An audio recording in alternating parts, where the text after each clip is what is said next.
There is nothing wrong with your internet. Do not attempt to adjust your settings. We are controlling the podcast. We control the squealing and the screams. We can make your heart flutter, your eyes blur from tears, or sharpen your mind to crystal clarity. For the next hour, sit back. We are in control of what you hear. We repeat, there is nothing wrong with your settings. You are about to experience the awe and mystery known as the female mind. You are now entering the Fangirl Zone.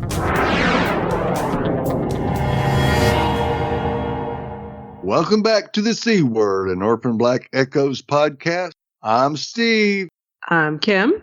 And I'm Sean Fangirl S. Today we'll be talking about Season 1, Episode 9, penultimate episode of Season 1, Attracting Awful Things, written by Anna Fishko, John Fawcett, and Graham Manson, and directed by Jem Gerard.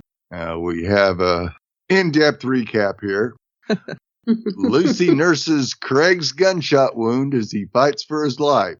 Xander has a revelation while on the memory drug that may cause him to abandon his loyalty to Daros, and Kara gets closer to uncovering Daros's master plan. Yeah, right. So we begin 2019 with Eleanor walking in on her dying dad in the bathroom, which is very sad. She wants to get help, but he shakes his head. So she dials 911, but after a minute or so, she decides not to call.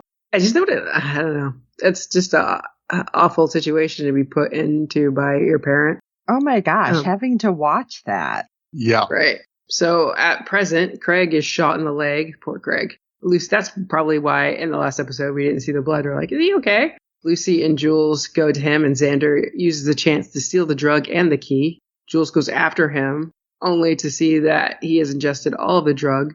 He seems to be tripping hard, and Jules ends up taking him to Kira's. How the hell did he take all of it that fast? Was he like doing it as he was running? No, I don't think so. I think he stopped and said, okay, I'm going to snort the whole thing. I mean, good for her. I probably would have left him, and she goes to, but then he's like, help, and she's a decent human being. Meanwhile, Craig refuses to go to the hospital, and Lucy has to ask Jack to come over because she needs his help. He has medical training from the army. So Craig ends up revealing that he was a protester as he was fed up with the world. However, he went too far once and someone got hurt. That always happens. You ever notice that in like shows? Like they're protesters are usually peaceful. They want to destroy property, but they think nobody's in there. But then somebody always ends up being in there and getting hurt. Right. Did that happen in the original Orphan Black? Was it something? I mean, I watch so many shows. Who knows? I know. That's the thing. It happens in so many shows. It does. There's a warrant out for his arrest, which means he'll be arrested on sight because I'm assuming, just like now, if you go to the hospital with a gunshot wound, they are required to call the police. So, yep. You would think so. So, as for Jack, we see that he's conflicted as he is angry that Lucy couldn't make it for the biometric. Charlie tells Jack he should help Lucy so she doesn't leave them like her mom left. That was heartbreaking. Yeah. Because we don't know everything with her mom, but it's like, oh my God, come on. But Jack believes Lucy isn't like Clara and that she cares too much about Charlie to leave. And Charlie rebuts that that's enough reason for him to help her. Yeah, but he's mad. And I mean, you get it that she's a kid and she's like, I like Lucy. I want to think the best. And he's like, everything sucks. Yeah. But we also get a happy cameo, which threw me, even though I seen it in the previews, because I'm like, what? Delphine shows up to help Kira. Why did they give, I'm going to say, quote unquote, old Delphine, like those chubby cheeks, though? Is that the only way they know how to make somebody look old? I mean, come on. But as Jules is filled in on Kira's family, we learn that Sarah and her clones are known by the world. Wow, I wasn't expecting everybody to know what's what. Right. And they're in their 60s, and Cosima finally regrets her dreadlock. Does she, though? I mean, when did she cut them off? I'm just wondering. At 59. Yeah. And I was a little pissed with Jules, like, oh, aren't they, like, dead now? I'm like, you little... How old is Eleanor supposed to be? Like, that's why I'm like, I don't know. I'm confused about it. I thought they said in her 50s, but I could be wrong. So that's why because like, I didn't think she was that much younger than 60, like maybe like 10 years or so, but going by the reaction of Jules, I was like, okay, maybe she's younger than I think. I'm just like, damn, all right. Pain in the ass. But anyway, Delphine also assures Printout Eleanor that it doesn't matter how you came to be, it's your passion that matters. Oh, sweet.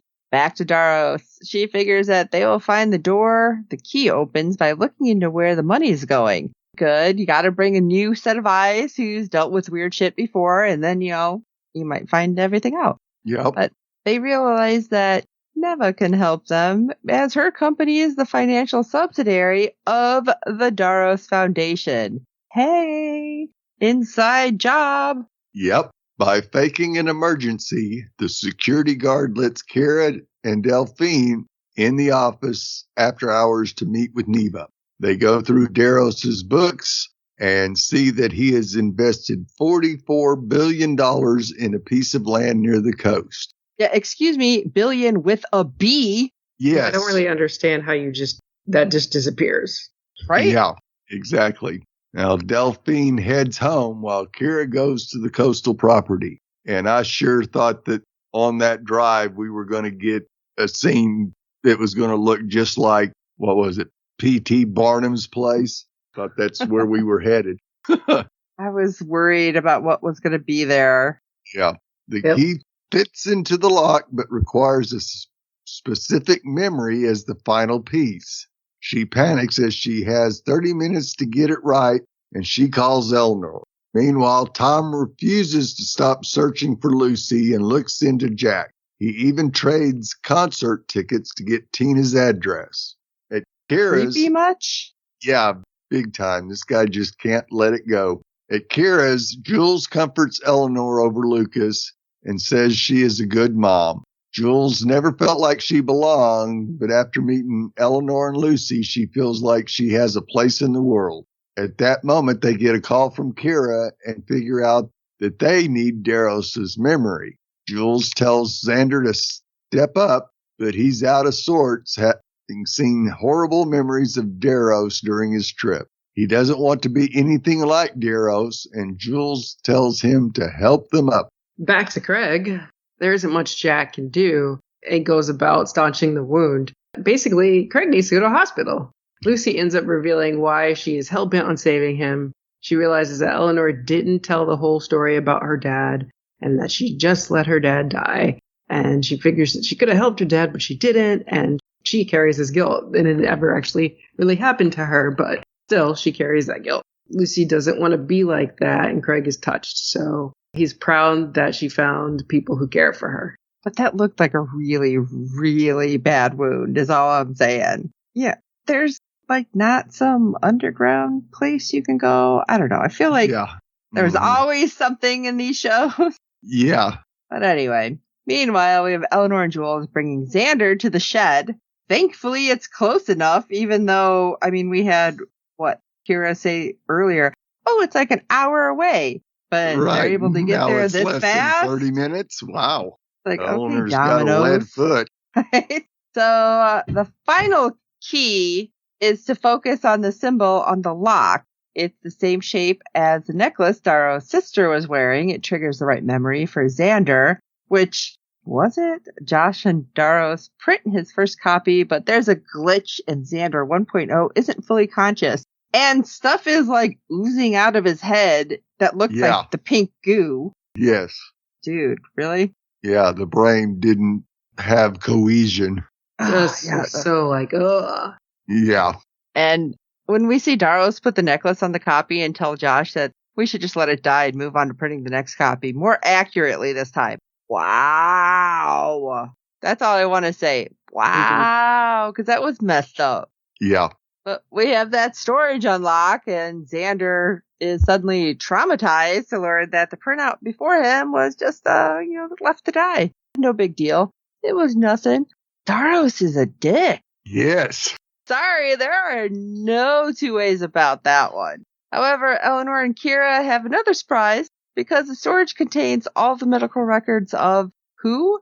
Oh, just everyone in the country. Probably how Daros was able to print a 16-year-old Jewel. The last log shows that Daros has printed 12 beings. They don't know who, but 12.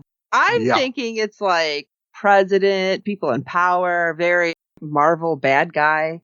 Yeah, we'll get to that in a minute.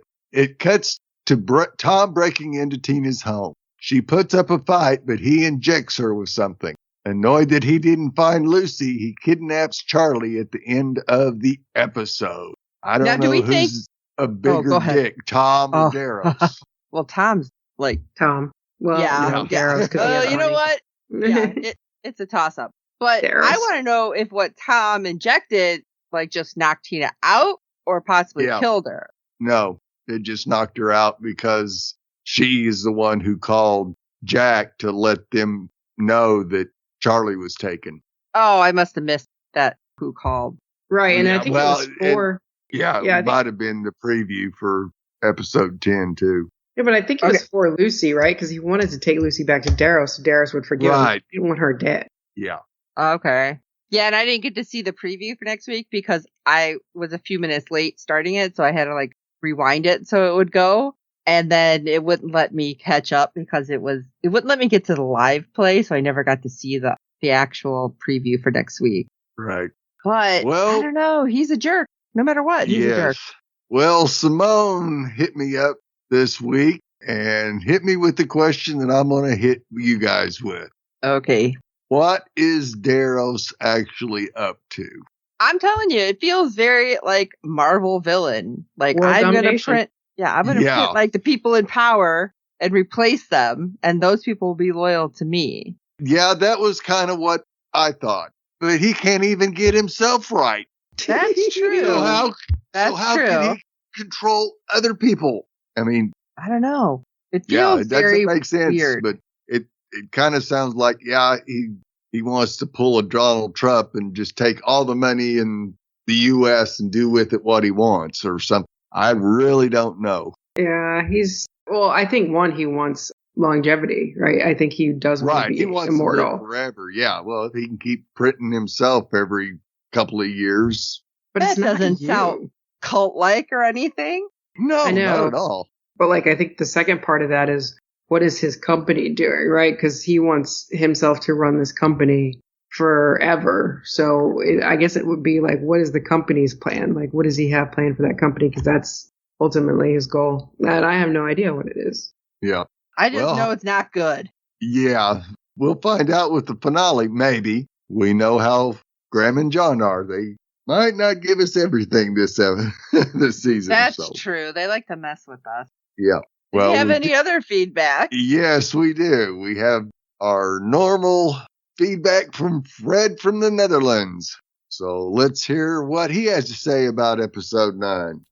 Hello, Steve, Terry, Sean, and Kim, and all listeners to the C-word/the Fangirl Zone. This is Fred from the Netherlands with some feedback for Orphan Black Echoes, Season 1, Episode 9. First off, I have to apologize about leading you astray about a small spoiler I caused last week, because the first scene of this episode was actually in my mind as a part of the previous episode. So the scene with the suicide of Eleanor's father, and that he was in the bathtub and was nodding no, and Eleanor let him die. I even stated that it was not because I knew the next 2 episodes. Well, that was the reason. So, sorry everybody. Great, of course, to see Delphine back, and the aging of her worked, in my opinion, better than that of Felix. You could say that's easier because Evelyn Brochu is older, but she's not so much older than Jordan Guevara. It's only 6 years. Great line by Delphine, or actually by Cosima. It doesn't matter how you came to be. What matters is your passion. The whole Xander story is of course awful in the sense of that he was printed before, but that printout didn't work and Paul Daros just let him die. I just wonder how Xander can have this memory. This must mean that he is printed from a later scan of Paul Darrows than the first Xander. Otherwise, he couldn't remember this. But perhaps that was a reason to do a rescan of Paul Darrows in the first place. I mean, the failure of the first Xander.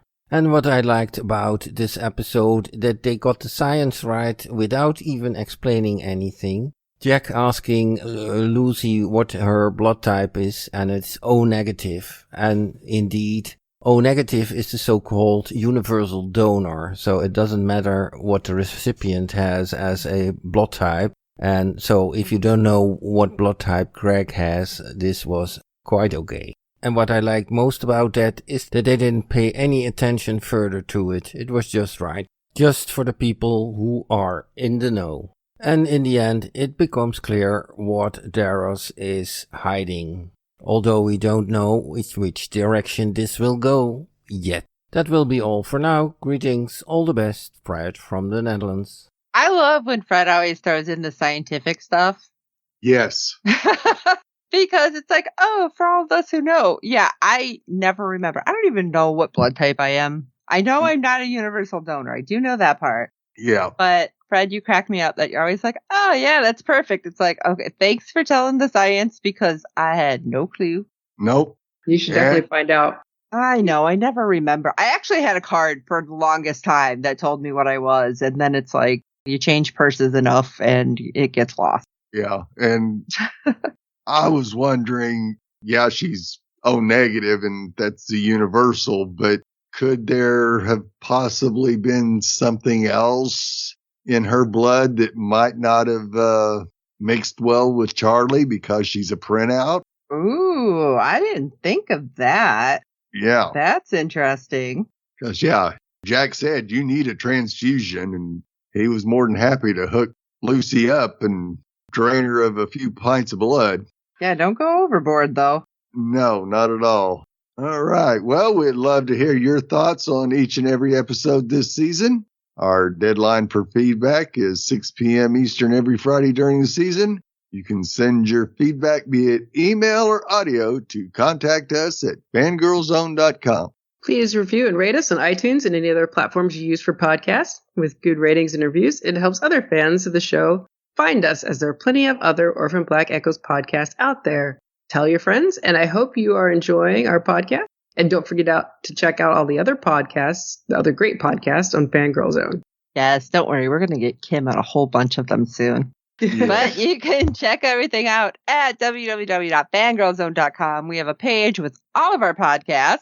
And hey, we have a Meet the Team, which I got to get Kim on there, even though Kim is part of a whole different group. She's just, which we haven't had you talk about yours, by the way, Kim. Do you want to tell them how they can contact you too? Yeah, you could just go over to www.thenerdelement.com, contact us at thenerdelement.com. We'll get an email to me. Thank you.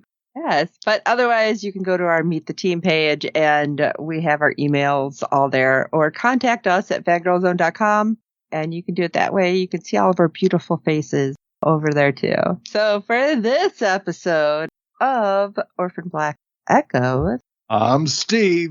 Delphine has a history of digging and finding information that other people don't want you to find. I'm Kim. It's always hidden in the financials. I'm Sean Fangirl S. And until next time.